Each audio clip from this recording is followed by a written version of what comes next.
อ่าสบายดีขอต้อนรับทานเข้าสู่รายการซ่องฟ้าหาดาวเก้าเนาะกับรายการที่จะมาค้นหานักห้องเพื่อสังกัดในค่ายเพลงทีเคสาวเราของเราก็ถือว่ามาหลายเทื่อกันเลยเนาะซึ่งครั้งที่เก้านี้ก็ถือว่าเป็นครั้งที่ว่าพลิกเลยแหละพลิกที่บ่ได้เฮ็ดคือเก่าคือบ่ได้ไปแข่งขันกันเอาที่1ที่2ที่3เนาะแต่ว่าผู้ที่จะมาประกวดต้องได้แข่งขัน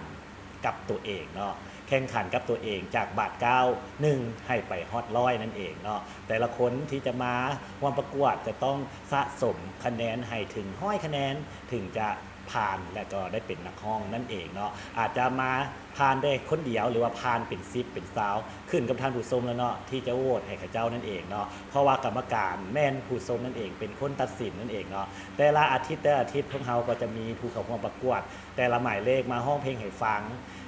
บ่ว่าจะอยู่ในสตูดิโอของพวกเราหรือว่าจะ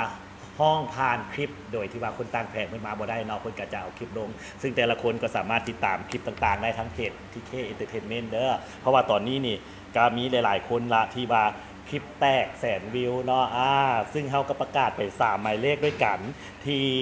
ได้ก่ายแสนแล้วก็ได้คะแนนจากพวกเขาไปแล้ว10คะแนนเนาะบ่ว่าจะเป็นหมายเลขทีเคอ่า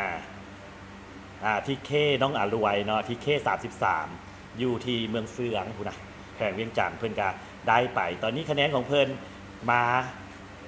ฮอดเกือบซาวแล้วเนาะได้ไปทั้งหมด18คะแนนแล้วเด้อน้องอรวยเนาะจากการที่ว่ามีคนเอฟเครื่องให้เพิ่น8คะแนนล่ะเพิ่นก็คลิปแตกได้ไปอีก10คะแนนเป็น18คะแนนและก็ยังมี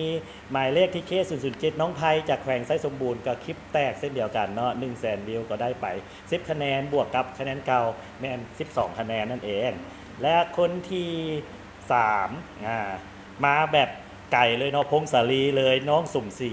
อันนี้มาแบบออนไลน์เนาะที่เค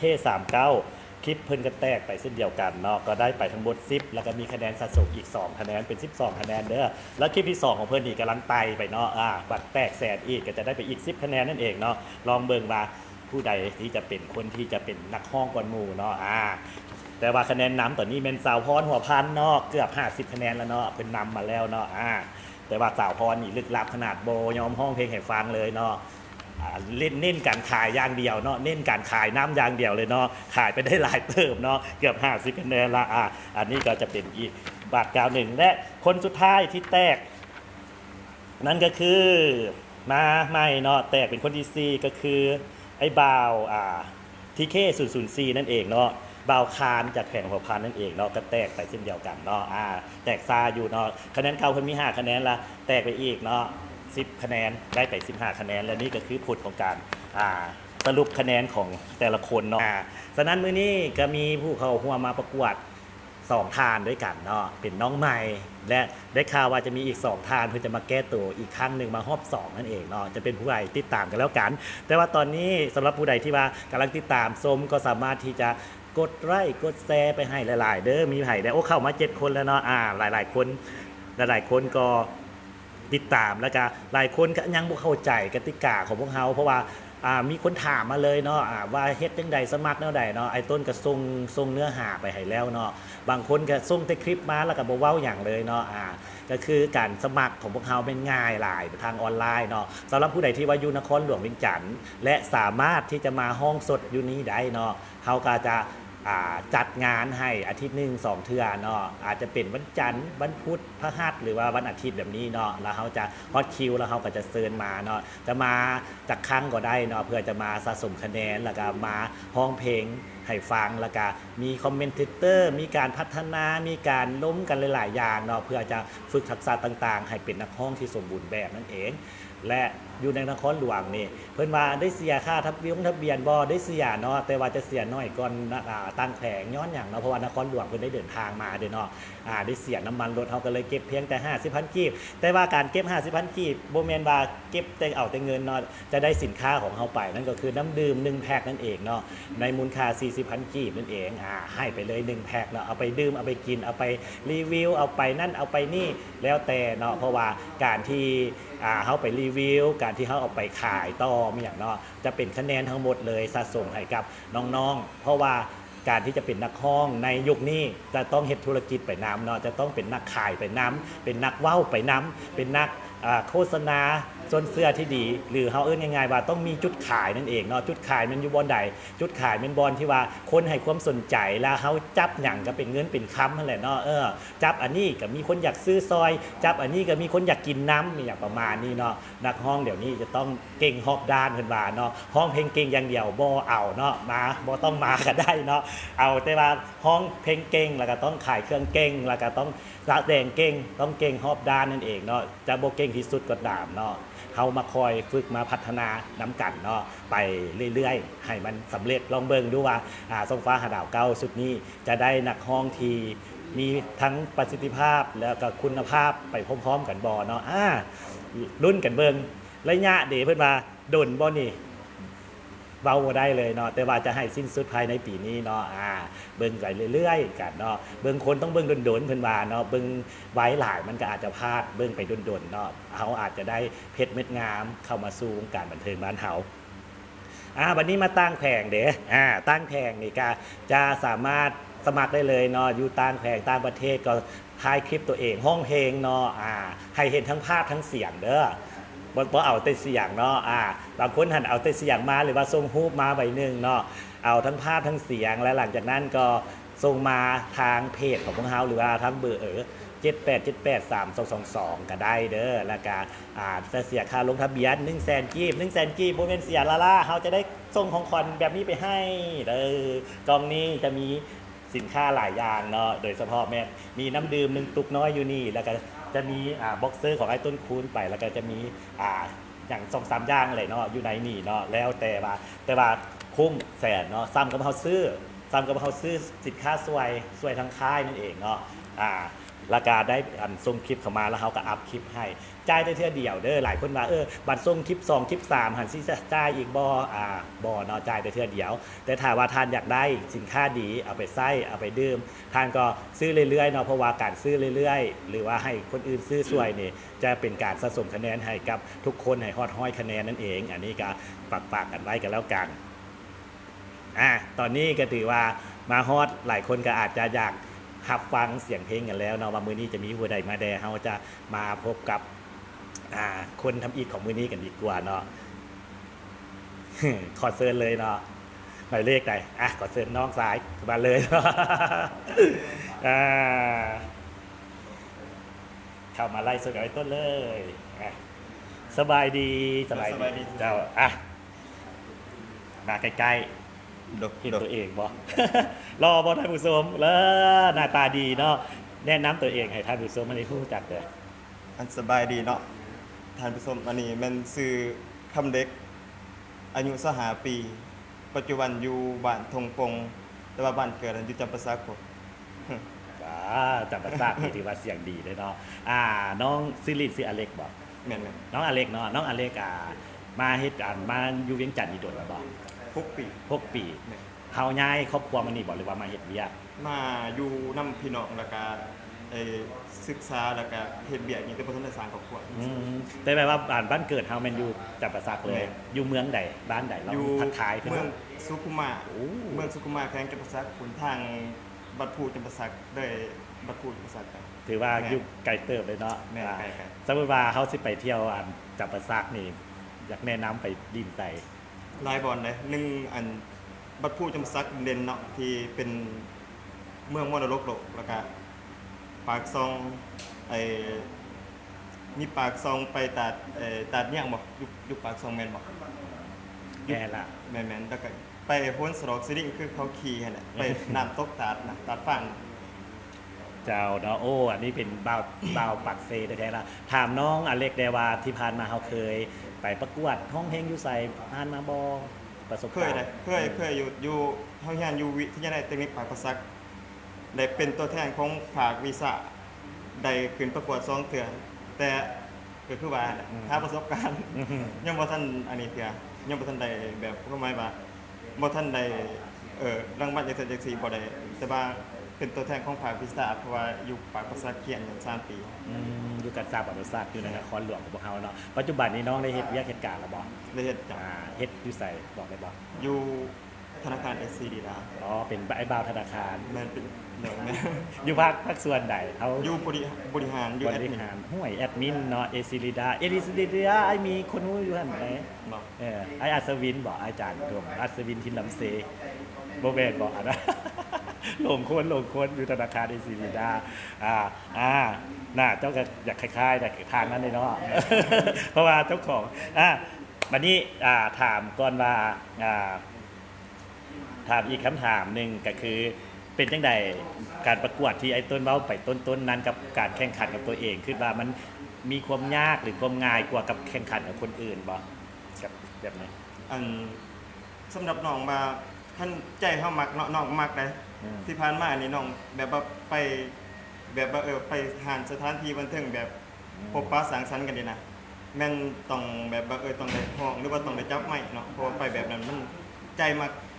แต่น้อยห้องนำซ้ำเพลงไปทุกอย่างอยู่เพื่อนอยู่ซ่านห้องทุกบอนแต่ว่าใจมักแล้วก็คือว่าเนี่ยเฮ็ดได้สิ่งที่เฮามักไปจะว่าไปสว่ามีเขาเจ้าตำหนิมาเนาะตำหนิน้องมาสิไปใช้ไปอันนั้นไปออดิชั่นไปอันนั้นโอ้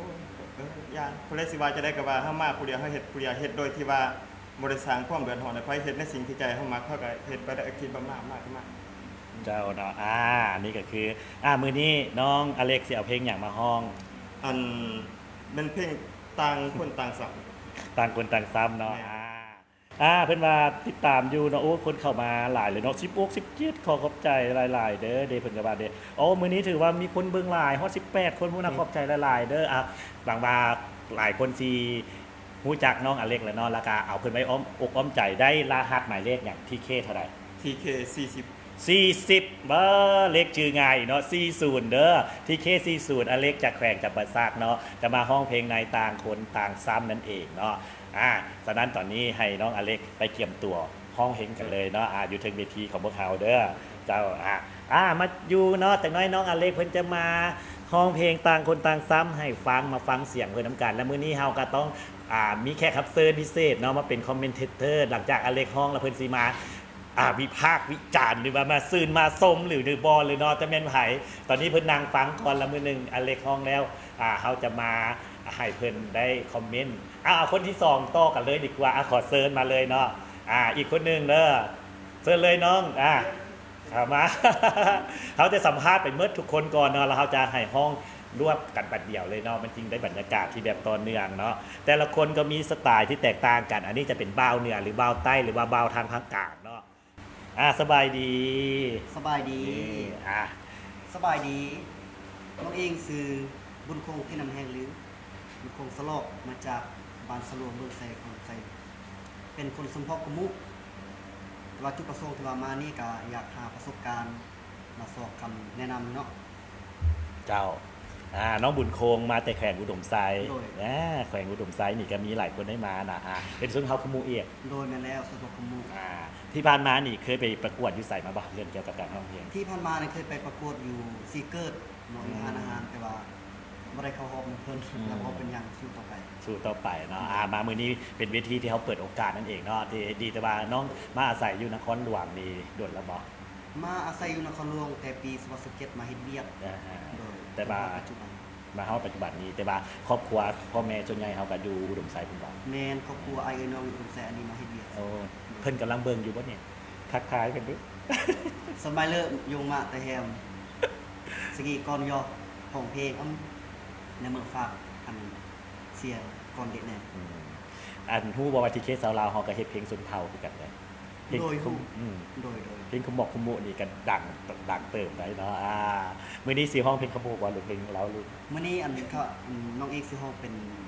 เพลงลาวเนาะลาวรุ่นเพลง แต่ว่าเทื่อหน้านี่อยากห้องคุมโมก็ได้เด้อ ห้องได้บ่ ได้เลยเพราะว่าเฮาซัพพอร์ตอยู่แล้วเนาะเพลงสุนเผาเนาะ ถ้า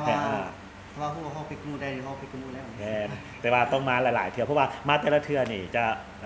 ให้เปลี่ยนเพลงตลอดบ่ให้ห้องเพลงเก่าเพื่อเป็นการพัฒนาเนาะแล้วแต่ละเพลงนี่เขาก็ต้องเลือกเพลงที่มันยากขึ้น แต่ว่ามื้อนี้โชคดีเพอมื้อนี้อาจารย์แต่งเพลงดังเป็นมานั่งฟังนำเพิ่นสิให้คอมเมนต์เลยรับได้เนาะ โดยได้ สบายอยากได้แต่โชคดีเนาะมื้อนี้ผู้ใดบ่ได้มานี่เสียใจแล้ว ยินดีคำตีส้มเนาะคำ เจ้า คำสอนคำที่สนยินดียินดีให้ฟัง ไอ้ถามเรื่องส่วนตัวน้อยหนึงเนาะก็คือเฮามาอยู่นครหลวงนี่เฮามาเฮ็ดเวียกเนี่ย โดยอันมันคนรวมแมนมาเฮ็ดเวียกอยู่โรงแรม โอ้โรงแรมเป็นอันบ่าวโรงแรม โดยแผนกห้องอาหารครับ ห้องอาหารนี่เป็นอย่างเชฟบ่หรือว่าอยู่ในเพราะว่าพนักงานแผนกบริการ บริการ อ่า ซื้อ ได้เสิร์ฟเนาะโอ้อยู่โรงแรมไหนบอกได้บ่ บ่ได้ บ่ได้สิเป็นอย่างเนาะ โอเคบ่เป็นอย่างเนาะฉะนั้นผู้ใดที่รายอาชีพเนาะก็คือเฮาว่าเนาะทุกคนล้วนจะมีความฝันนั่นเองเนาะฉะนั้นเฮาบ่ต้องหยุดฝันเฮาสร้างฝันไปน้ำกันเนาะกับรายการส่องฟ้าหาดาวของพวกเขาและมื้อนี้น้องบุญคงเอาเพลงหยังมาห้อง มื้อนี้นำเสนอเป็นเพลงไสว่าสังเขาเนาะ อืม เพลงนี้ก็จะเป็นเพลงที่ว่าเฮายังลืมแฟนเก่าบ่ได้ อืม น่าจะประมาณนั้น เจ้าเนาะก่อนที่จะไปห้องดื่มน้ำทีเคและเสียงดีรถ ก่อนอื่นขออันแนะนำน้ำดื่ม TK เด้อ ครับ น้ำดื่มนี่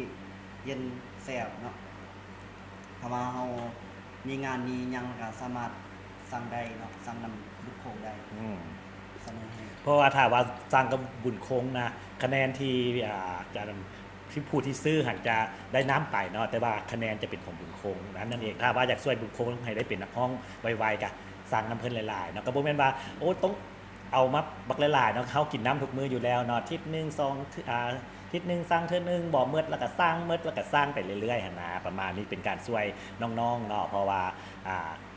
การประกวดของพวกเขามันจำเป็นต้องได้ใช้ทุนเท่ากับว่าได้มีสปอนเซอร์เอาเงินมาให้ฉะนั้นเราก็ต้องได้ขายเครื่องเพื่อจะได้นำเอากำไรเนาะมาเฮ็ดเพลงให้กับพวกน้องๆนั่นเองเนาะมาดำเนินการประกวดอย่างนี้แหละเห็นบ่ฉะนั้นสปอนเซอร์ผู้ใดอีตุนสมสารก็เข้าได้เด้อ ฉะนั้นมื้อที่ให้น้องบุญคงไปเก็บตัวขึ้นห้องเพลงต่อไปเลยเนาะขอฝากเนื้อฝากตัวได้เด้อ ละพี่เคเท่าไหร่เบอร์ของน้องบุญคง 042เจ้า 042เนาะมี40กับ42ใหม่ๆล่าสุดกันเลยเนาะจือไปเด้อมื้อนี้มี40กับ42ไปเตรียมโตะเตรียมขึ้นห้องเอ้า2รอบนี้เขาจะเอาไปน้องไมค์ก่อนเนาะแล้วรอบต่อไปจะเป็นรุ่นอายที่กลับมารอบ2เนาะเราจะมาเบิ่งคอมเมนต์มาเบิ่งคะแนนของเพิ่นเนาะตอนนี้ถ้าว่าทุกคนพร้อมแล้วเนาะขอเชิญเลยเด้อหมายเลข40ประจำเทิงเวทีเลยเด้อ เอาฝากซอยกดแซ่กดไลค์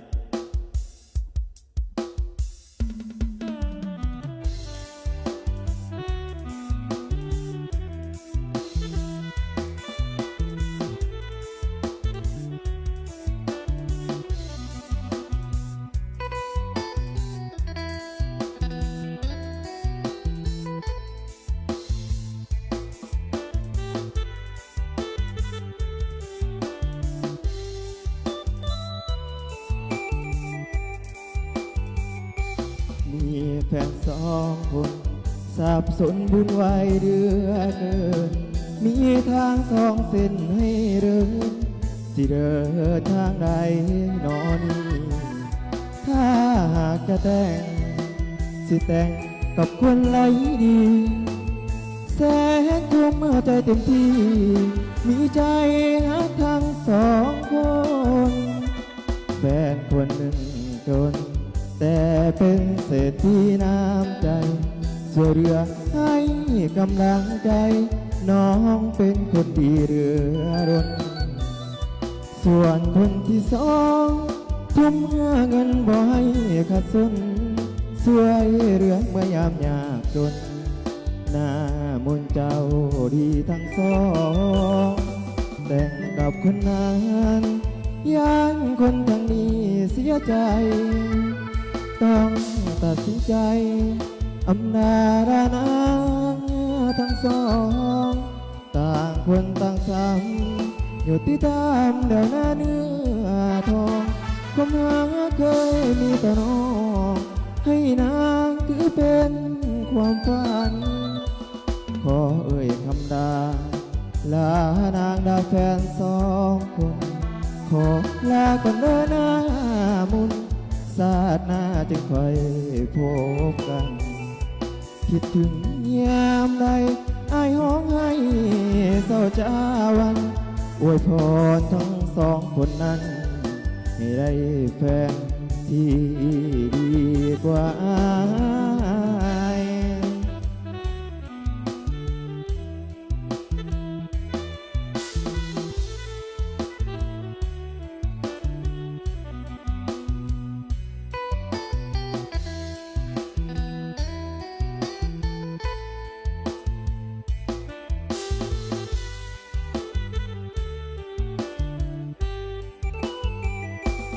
แต่งกับคนนั้นย่านคนทางนี้เสียใจ ต้องตัดสินใจอำลาลานาทั้งสอง ต่างคนต่างซ้ำหยุดที่ทำเดาหน้าเนื้อทองความหมายเคยมีต่อน้อง ให้นางถือเป็นความฝัน ขอเอ่ยคำนาลานางดาแฟนสองคน ขอลาก่อนเดินหน้ามุนศาสตร์หน้าจึงค่อยพบกัน คิดถึงยามใดไอ้ห้องให้เศร้าจาวันอวยพรทั้งสองคนนั้น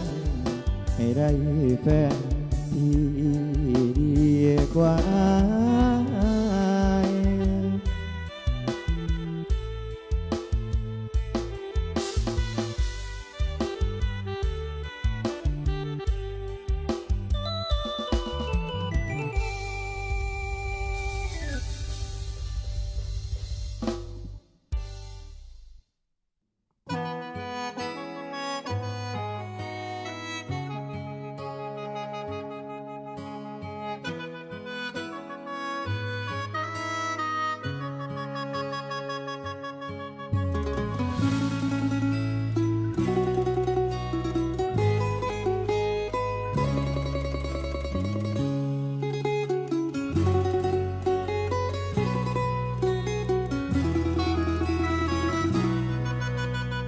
คิดเห็นใจแฟนใหม่อยู่บ่หูสึกบ่มีคนน้อยใจใส่ว่าสั่งแต่เลิกจากเขาผัดไปเว้ากับเขาตอนใดหูจากแบบใดฐานะใดบอกอายได้บ่ป่านนั้นว่าบอกขอพบขอพอป่านนั้นพอบอกไปวนวายแล้วพัดเห็นไปเม่นหูเขา แล้วพัดเสร็จไปเว้ากันอยู่หลายมาเว้ากันน้ำอายขึ้นอยู่บ่ใจแฟนใหม่ก็หวนเป็น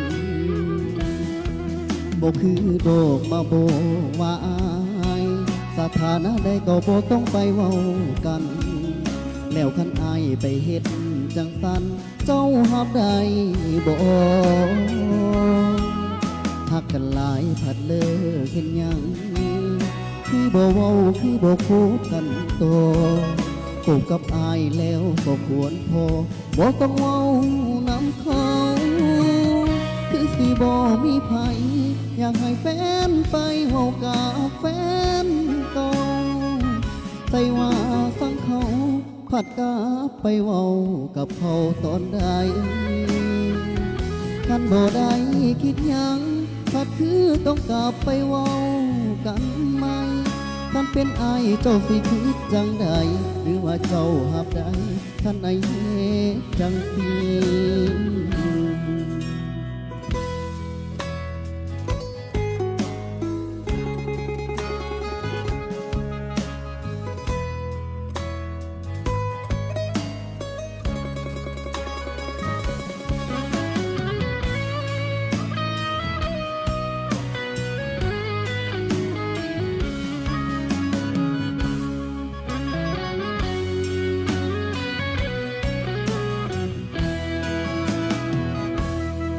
บ่คือดอกมาโบกว่าอายสถานะใดก็บ่ต้องไปเว้ากัน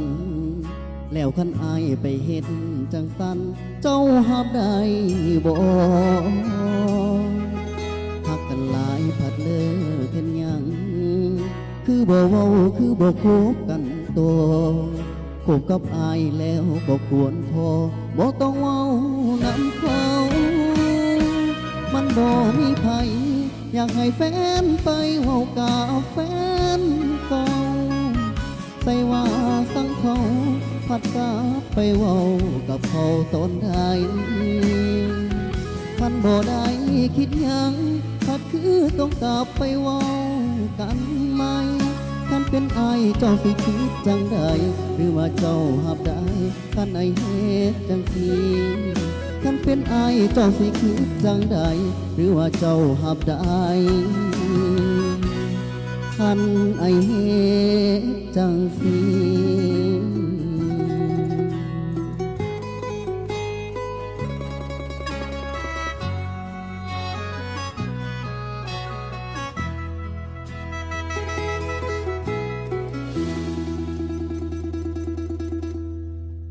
ขอขอบใจหลายๆเด้อ อ้าวดังที่เราฮู้แหละเนาะว่ามื้อนี้เฮาได้เชิญอาจารย์ มาร่วมรายการนำเนาะเพื่อจะให้มาแนะนำว่าถ้าว่ารอบต่อไปหรือว่าได้ร้องเพลงต่อไปเขาจะต้องปรับปรุงอย่างใดให้กับน้องๆเนาะอาจจะปรับปรุงไปเทอละนิดเทอละหน่อยเนาะแต่ว่ามื้อนี้เขาขอเชิญนะอาจารย์บุญธมพันธมรีอาจารย์มาทางนี้ก่อนอาจารย์เอ้ยมาที่ก่อนมาทางนี้ก่อนแล้วจึงขึ้นไป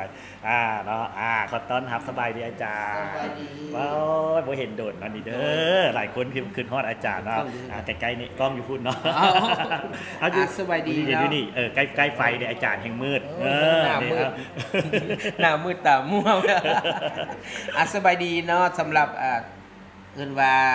ผู้ที่เข้าแข่งขันอยู่ที่ห้องส่งและก็ทางบ้านเช่นเดียวกันเนาะมื้อนี้ก็ถือว่าอาจารย์บุญถมก็ถือว่าได้รับเกียรติจากไอ้ต้นมาเป็นผู้คอมเมนต์สำหรับผู้เข้าแข่งขันเฮามื้อนี้แต่ว่าก็ถือว่าขอโทษนะมื้อนี้ก็เรื่องสุขภาพด้วยเนาะอากาศก็เป็นร้อนๆก็น้ำเสียงก็คือบ่มาเต็มปานใดเนาะ เจ้าอาจารย์เอาหมายเลขที่เค40เลยที่ห้องเพลงต่างคนต่างซ้ำนุ่ม สำหรับ จากปากเซ สำหรับหมายเลข 40 ก็คือเฮาก็ฮู้ว่าปกติแล้วนะสำเนียงไทยปากเซ่นี่ก็เป็นสำเนียงแบบมีเอกลักษณ์เนาะมีเอกลักษณ์ห้องกระมวลลำกระมวลแต่ว่าสำหรับหมายเลข 40 นี่ก็คือเป็นเรื่องของการเว้าอาจจะไวไปแดเนาะก็มีแต่ว่าเทื่อ การ หน้า ห้องบอกไวอาจารย์ การห้องเพราะว่า ห้องไวก่อนดนตรี บ่ปกติคำเว้าก็ไวแล้วเนาะฉะนั้นอันนี้คือข้อผิดพลาดของเราบางคำมันอาจจะเป็นเรือไปเลยนะเฮาอาจจะบ่ซัดถ้อยซัดความฉะนั้นถ้าว่ามีโอกาสก็ถือว่าอยากให้น้องปรับปรุงเกี่ยวกับเรื่องคำเว้าให้มันชัดเจนแต่ว่าปกติก็คือโทนแล้วก็น้ำเสียงบ่ว่าจะเป็นหูฟังหน้าตา แล้วก็เสียงห้องก็โอเคก็ถือว่าอยู่ในเกณฑ์ของมาตรฐานที่ว่าสามารถเป็นดาวได้เนาะแต่ว่าการปรับปรุงก็อยากเห็นในข้างต่อไปเกี่ยวกับเรื่องของคำเว้าอยากให้มันจะแจ้งและคล่องแคล่วกว่านี้เนาะแล้วก็รู้สึกว่ามื้อนี้บ่ค่อยมั่นใจเกี่ยวกับน้ำเสียงปกติสำเนียงปากเสียงยังมันดังแล้วก็ชัดแจ้งกว่านี้หั้นนะเนาะมีแต่เท่านี้แหละ